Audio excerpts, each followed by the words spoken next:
Well, hello, friends and followers. What you see before you and me is another Drake R4B. And you're thinking, why the heck does this guy have another Drake R4B? Well, I view these things as puzzles, and this one looked like it had enough integrity to buy it, so I did.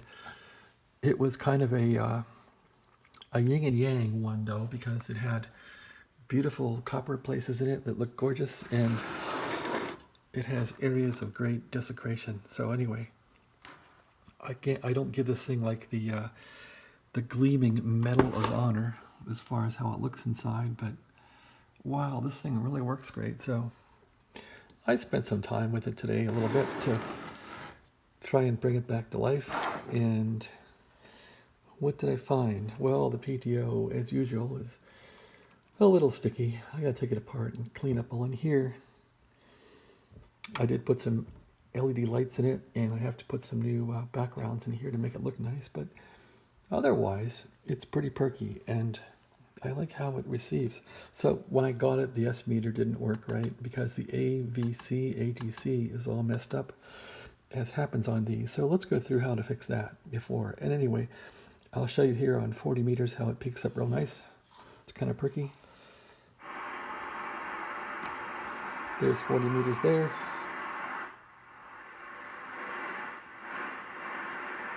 Kind of nice. There's 15 meters right there, or 20. Perks right up. Now it's 15. Perks right up. 10 meters. It's even better. 80 meters. Let's see if that's working. There's 80.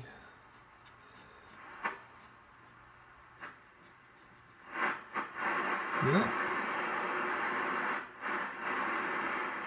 Anyway, so when I first got this thing, the S meter was pretty much riding at a 5 or 6 or 7. And when it does that, you know, it's got some kind of an AGC problem or a tube problem. So the tubes are fine, which is rare. And it had an AGC problem. So the culprits I've learned from fixing a few of these in the past is this. Turn it off. Oh yeah, and the switch here is kind of scrapey. Here, listen to this. Here, how scrapey it is. I gotta fix that. But anyway, if you turn this thing off and turn it over without getting shocked, let me show you what I did with this thing today. A little bit. Taking a few breaks from work.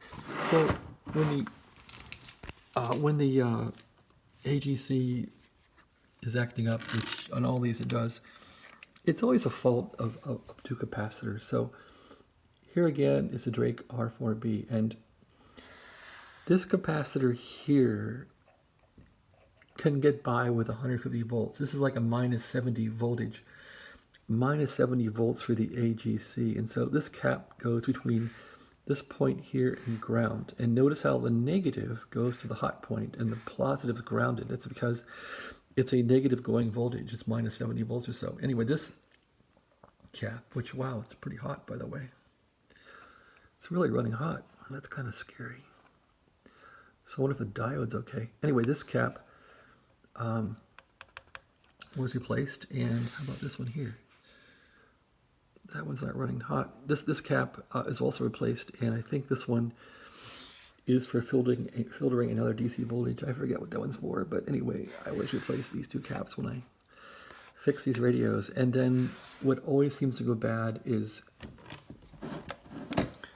this transistor here, which is for the AGC. So this guy is bad, and I put a BC550 in here, and I wanted to document how that thing fits in here. So there's a transistor from the back side, and I wanted to get it like documented how you get that little bigger in there, so in the future I can reference back to this and say, oh yeah, that's how it worked. So yeah, you kind of bend the thing. I know the I think it goes like this. I think this is the let me get a good pointing tool here. My faithful screwdriver from Fry's Electronics. Okay, so this is the collector, I'm pretty sure, and I think this was the emitter here. and the base is the remaining one down the back there. So that's how that guy went in there. It kind of did the Watusi dance, but it made it in there, and boy, that made an improvement. And these pots can be bad. This one I put some detox on. It seems to be holding. Should probably replace this capacitor here. This is the one that runs the slow AGC control, and I want to replace that too. I always replace those. Anyway, that's how to do that. So when your AVC is bad, AGC, it can go bad because you're getting AC voltage into the minus supply, so you want to replace that guy. This guy, I think, goes to a 12-volt supply. You can replace that. I think it goes to the PTO, I forget, but replace that one. There's a cap that goes here, a cap that goes there, and probably replace that one too, which I haven't done yet, and replace this transistor, and then make sure these pots are all good. And then you can line up your AVC per the book, which is right here, and that worked out really well. So that's all I did right there, and everything lined up perfectly and worked. So then you know everything from the Drake book, from Milt Sullivan's instructions. I'm guessing he wrote that. It all works good. So that's about it. I also went through the band switch here. This one had a lot of corrosion on this section here, so I kind of rubbed off all the junk off it, and it came out good. Band switch works good. I want to put some lube back here, and it's got some corrosion on it, but I don't think I have the expertise to clean this thing perfectly. This is one that needs probably more help than I can give it, but it sure works good, so I'm probably not going to announce this one as being perfectly clean, but it sure works really well. And what else? I did detox these pots here. The RF gain pot was a little stingy, and that caused the S meter to wander, so you want to make sure the RF gain pot's good.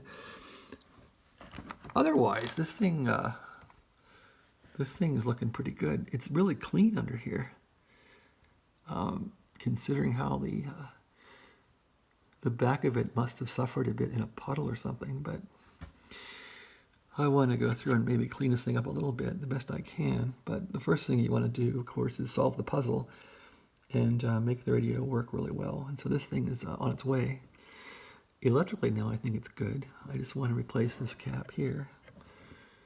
And that's about it. So everything else is looking pretty good. I wonder if I can dig out the old capacitors here that I replaced and show you what those look like.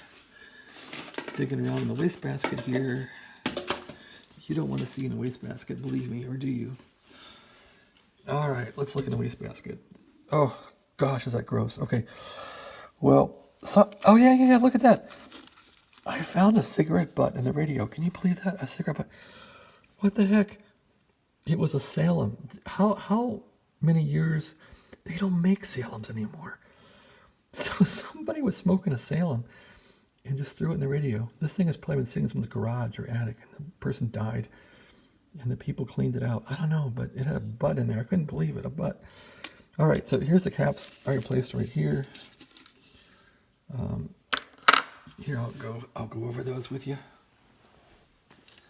So this cap here, I think this was a long guy here. Let's see, this one is a, yeah, this one was right here. So I took that out and put something else in there. So this thing was a,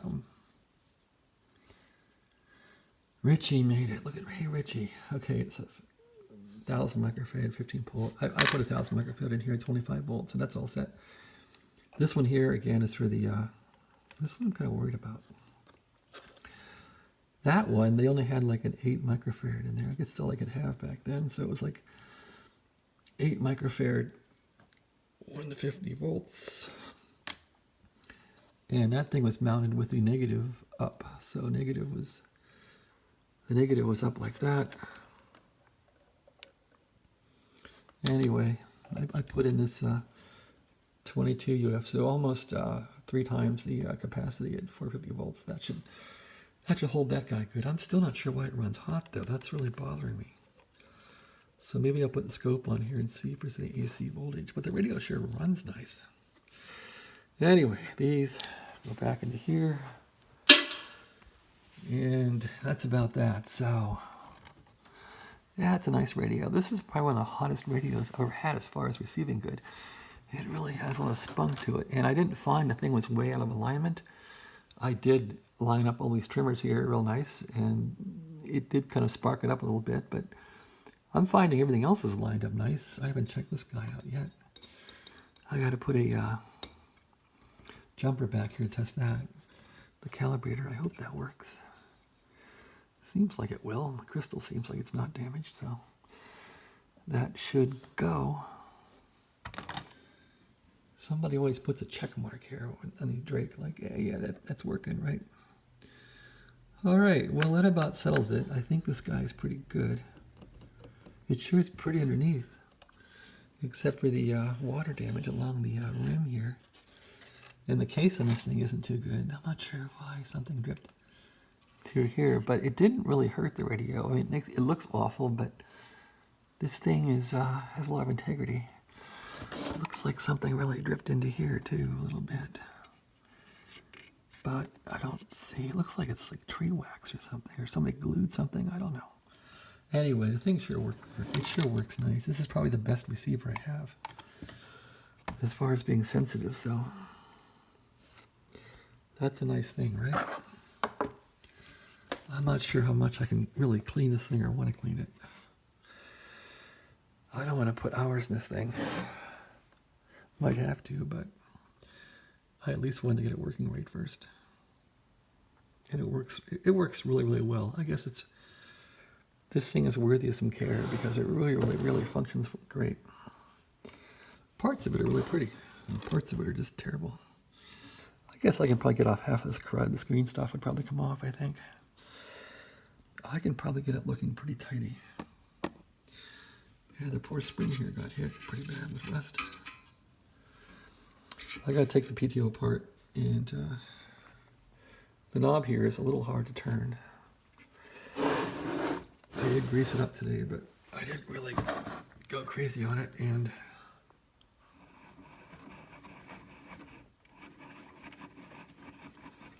it had a squeak to it, but yeah, there it is.